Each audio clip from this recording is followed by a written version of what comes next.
Bonus reading for February the 6th to February the 7th, air signs. We have the Four of Pentacles, the Ten of Swords, the Nine of Cups. Nagtapang-tapangan tayo dito, no? Parang sinabi din natin, prevention is better than cure, no? Kasi kung magiging marupok tayo, malambot, parang feeling natin magpapaulit-ulit itong mga nangyayari. So what we did was, pinigilan talaga din natin yung ating sarili na kontakin si person, no? Parang buo na rin yung loob mo, no? Na if this is going, kung magiging result nito, I'm sorry, bless us. Kung magiging result nito is separation, so be it.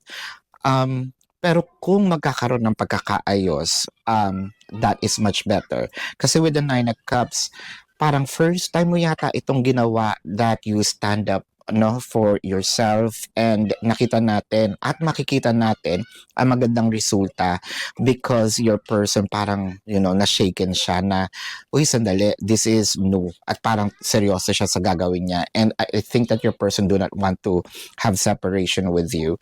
This is your quick reading, air signs for February the 6th to February the 7th. My name is Daphne, but spirit calls me bye-bye.